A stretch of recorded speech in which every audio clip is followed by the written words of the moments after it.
American Marxism is a book written by conservative commentator and author, Mark Levin. The book was published in 2021 and argues that America is facing a crisis of Marxism, which he defines as an ideology that seeks to destroy the principles of liberty, individualism, and free markets that have defined the country since its inception.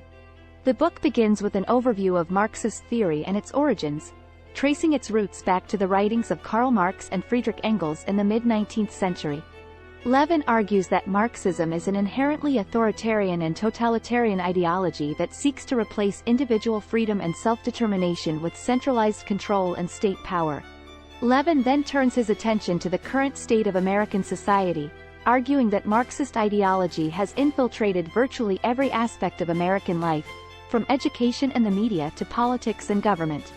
He cites numerous examples of what he sees as Marxist infiltration, including critical race theory, cancel culture, and the Black Lives Matter movement.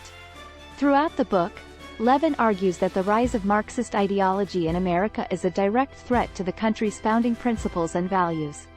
He calls on Americans to resist this trend and to defend individual liberty, free markets, and limited government.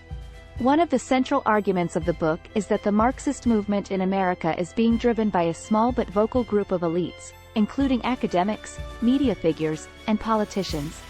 Levin argues that these elites are pushing a Marxist agenda in order to consolidate their own power and influence, and to impose their vision of society on the rest of the country. Levin also devotes a significant portion of the book to analyzing the role of technology in the spread of Marxist ideology.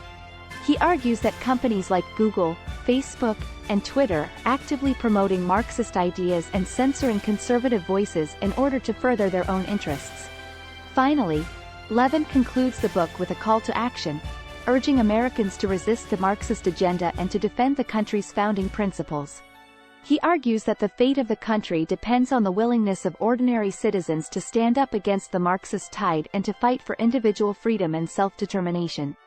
Overall, American Marxism is a passionate and forceful critique of what the author sees as a growing threat to American liberty and democracy. While some readers may find Levin's arguments to be overly alarmist or partisan, the book provides a valuable perspective on the current state of American society and the challenges that lie ahead.